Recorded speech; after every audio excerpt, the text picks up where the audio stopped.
तो फिल्म की शुरुआत रेमोना के फार्म हाउस को दिखाते हुए होती है, जहां वो अपनी बेटी और बेटे के साथ रहती है।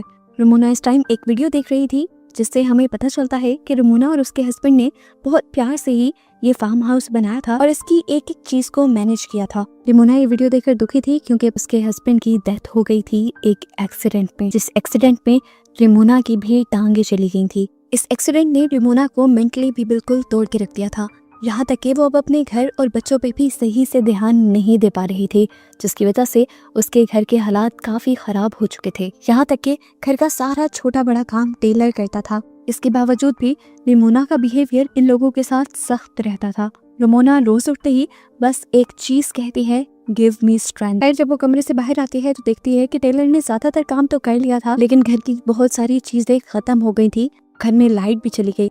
इन सब बातों के दौरान अचानक से रेमोना नोटिस करती है कि उनके घर के यार्ड में कोई बैठा हुआ था। कोई लेडी थी ये, जो अच्छी तरह ब्लैक कलर के किसी कपड़े से कवर्ड थी। इसे देखकर रेमोना डर गई।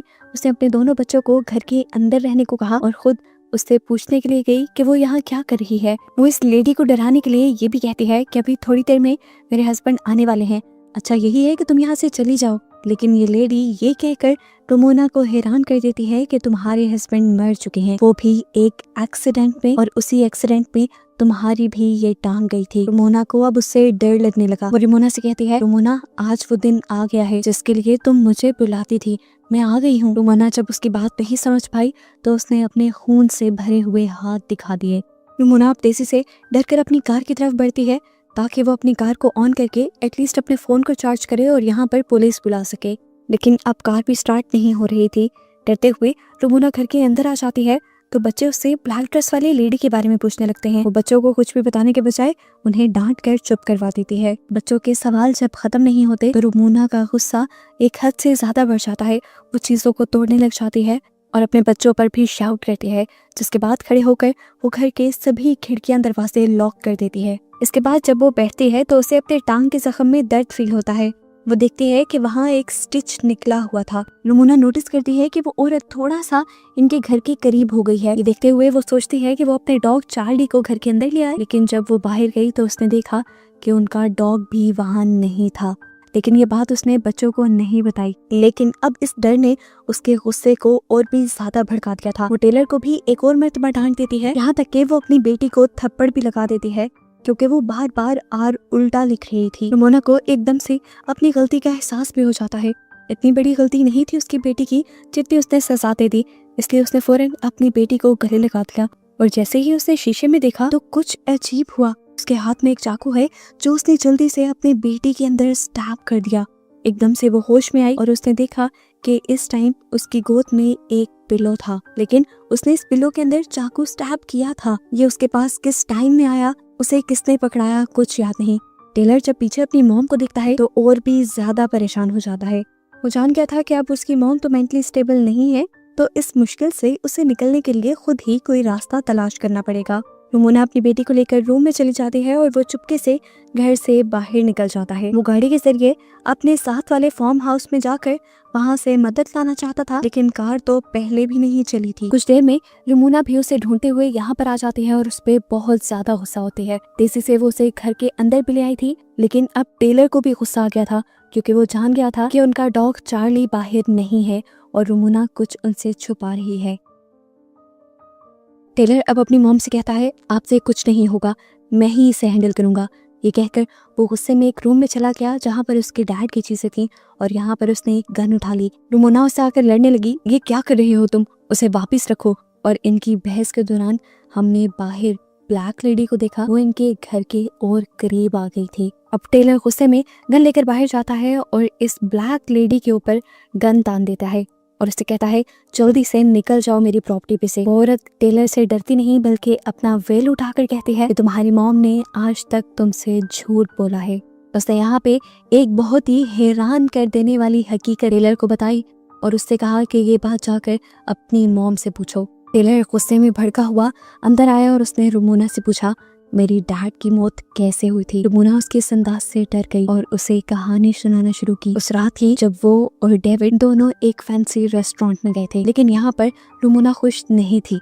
उसे फार्म हाउस में रहने का बिल्कुल मज़ा नहीं आ रहा था, क्योंकि यहाँ पर बहुत सारे काम करने पड़ते थे। हालांकि यहाँ पर भी डेविड उसी की ख्वाहिश पर शिफ्ट हुआ था। सिटी की 9 to 4 वाली जॉब और उसके बाद घर की लाइफ उसे बोर लगती थी।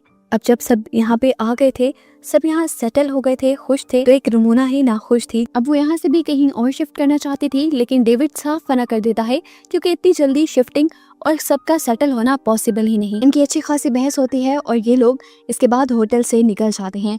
दिखाया जाता है कि डेविड नहीं बल्कि उस रात रुमोना ही कार ड्राइव कर रही थी। उसे अपने पीछे इसी ब्लैक लेडी का शैडो दिखाई दिया उस रात, जिसकी वजह से उसका ध्यान भटक गया और उनका एक्सीडेंट हो गया। हालांकि उसने तो बच्चों को ये झूठ बोल रखा था कि उस रात गाड़ी डेविड ड्राइव कर रहा था और उसी की वजह से एक्सीडेंट हुआ। टेलर ये हकीकत जानकर बहुत ज्यादा दुखी हो जाता है, टूट जाता है।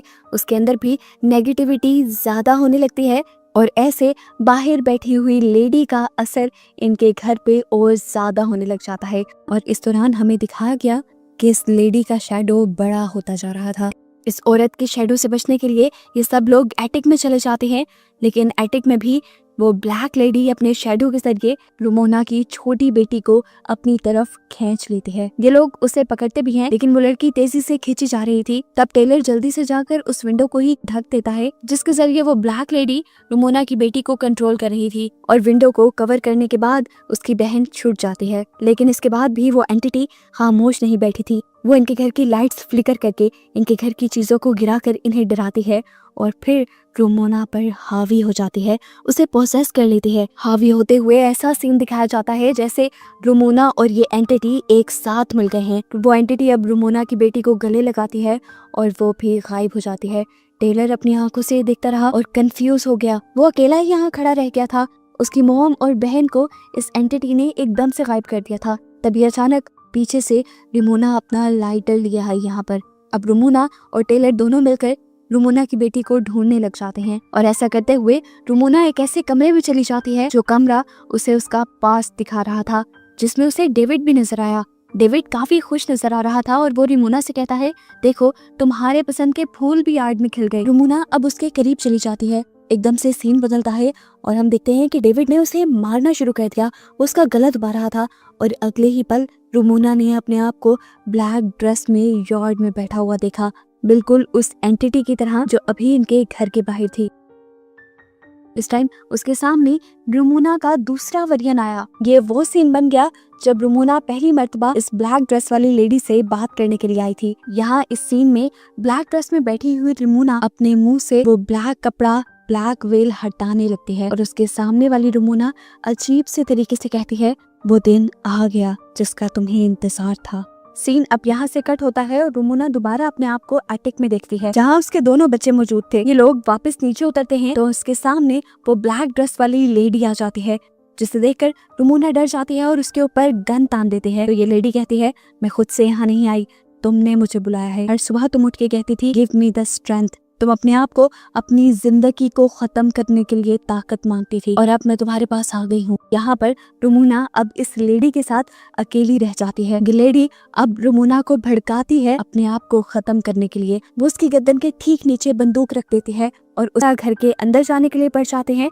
और इसी टाइम पे इनके घर की लाइट भी आ जाती है और इनका गुमा हुआ डॉग भी वापस आ जाता है। घर के अंदर जाने पर हमें एक पेंटिंग दिखाई जाती है जो रुमोना ने खुद पेंट की थी और इसी के अंदर वो डार्क लेडी भी थी जिसे हम पूरी मूवी में देखते आए हैं। असल में वो डार्क लेडी रुमोना के डार्क थॉट्स थे, उसकी गलत सोचें थी। उसने अपने अंदर की नेगेटिविटी को इतना बढ़ा लिया था कि उसकी नेगेटिविटी ने एक फिजिकल शक्ल ले ली, एक एंटिटी के रूप में उसके और उसकी फैमिली के सामने आ गई।